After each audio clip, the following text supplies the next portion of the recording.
तुम जान क्यों अपनी जीना चाहती हो? क्या कारण है? मुझे तो बताओ, क्या आपने तुम्हें मारा है?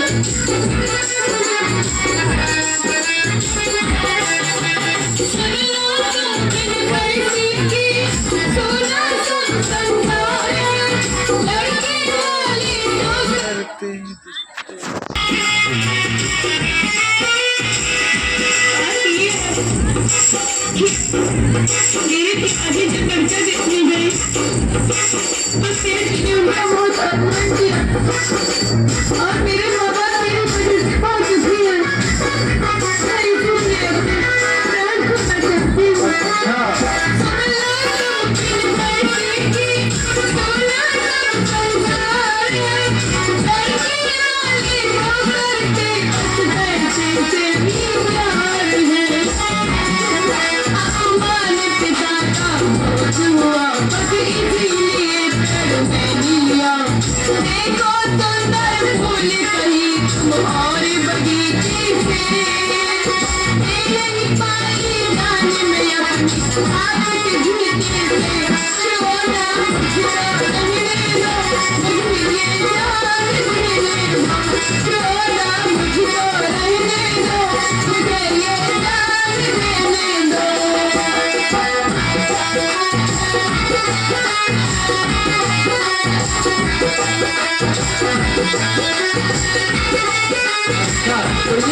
पहले तो अपने आंखों के आंसू पोंछिए और फिर मैं एक बात कहता हूँ, अगर तुम्हें मंजूर हो तो कहूँ?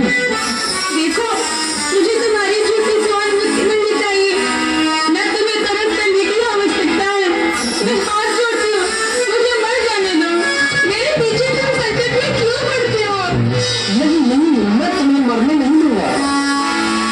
रही बात ये जो आप अभी कह गई, मैं तुम्हें बचाने के लिए आया हूँ।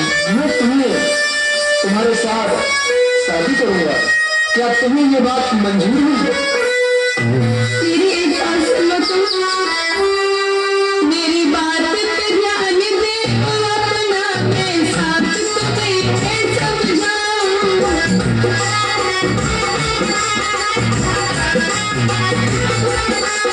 इन बात पे बाकी मर्जी के मैं कदम न आगे रख पाऊं।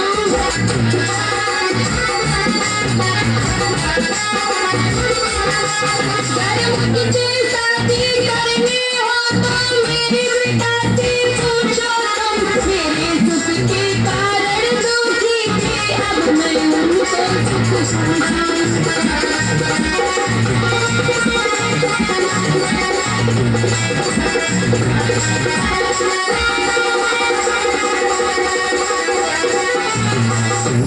अच्छा, तो तुम्हारे माता पिता बहुत दुखी हैं। खैर चलो, हम तुम्हारे माता पिता के पास चलते हैं और तुम्हारा हाथ मांगेंगे।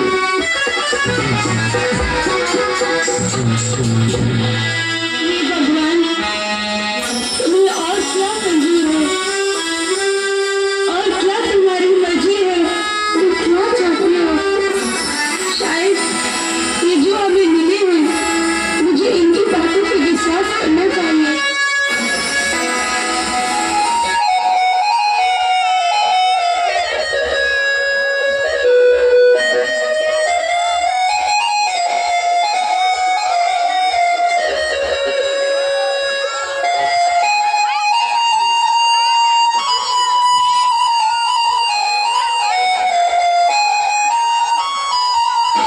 अरे आरती, आरती तुम कहाँ गई थी?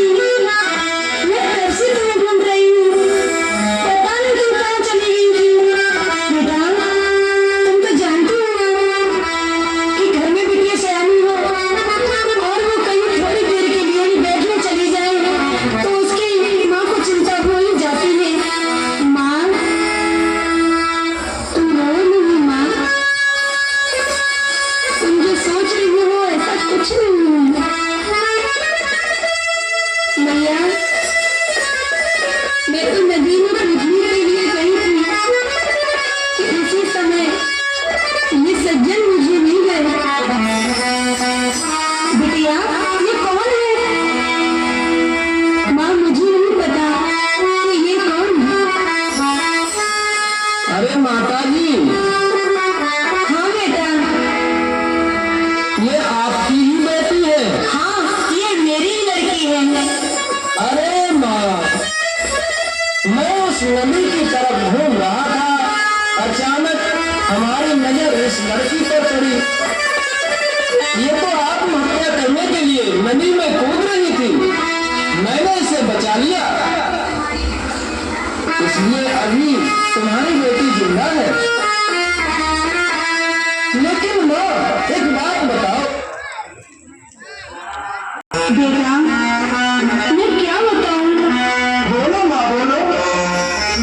सुनो बेटा, गरीबी का कोई मोल नहीं होता। हम दोनों ने बहुत मजदूरी की। पूरे दिन में शाम को ही रोटी का टुकड़ा मिल जाता, वही खा लेते। लेकिन अपनी बिटिया को कभी दुख नहीं दिया। बेटे जब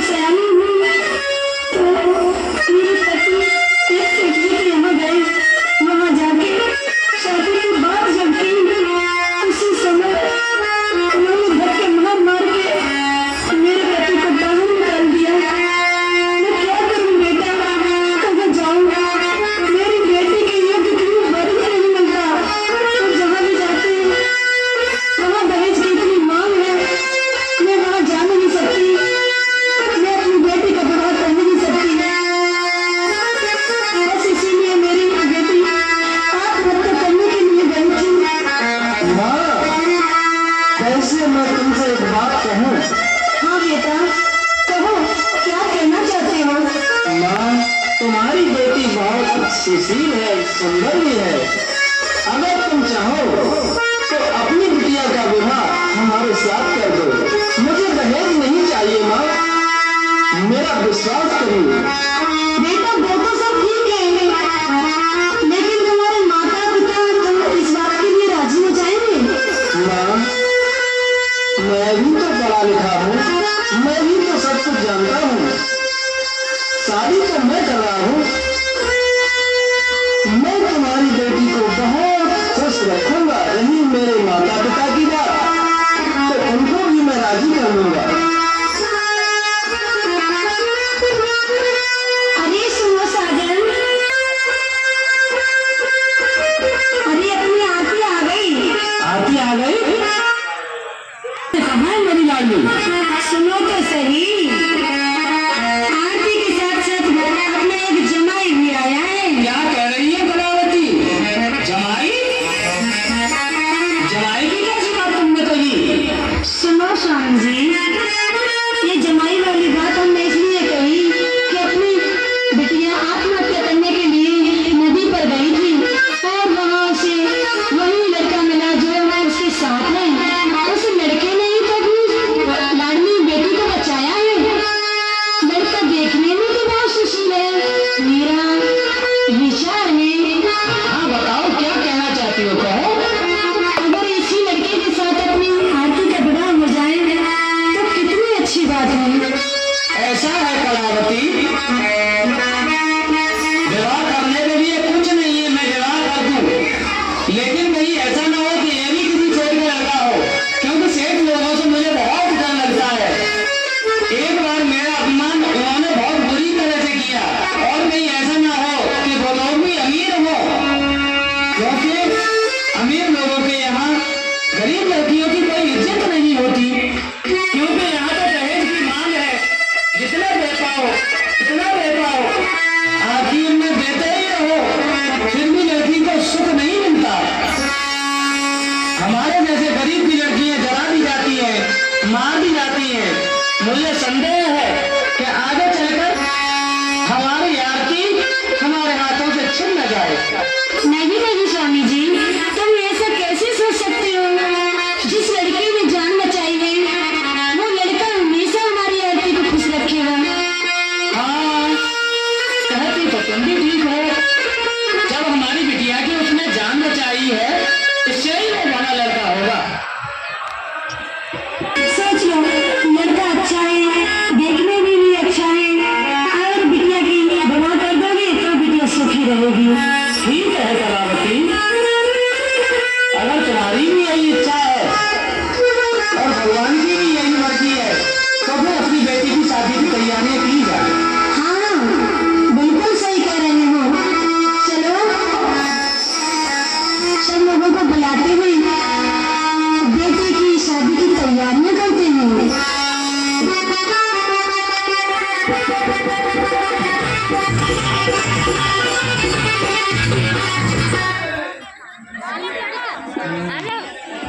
हेलो, और छोला पनीर की व्यवस्था करवाई गई है।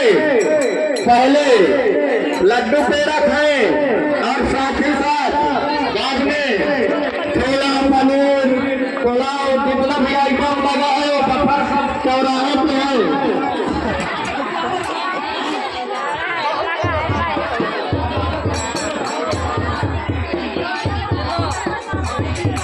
नाटक के जितने भी पात्र हैं वो तुरंत स्टेज पर पहुंच गए। बहुत दया होगी।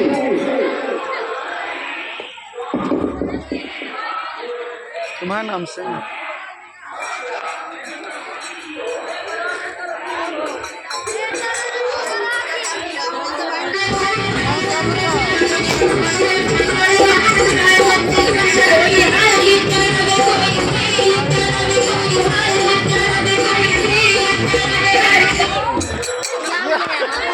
हेलो, श्रीमान मुनल भैया जी कोमल कोमल है कोमल यार इन नाटक के कलाकारों की कला में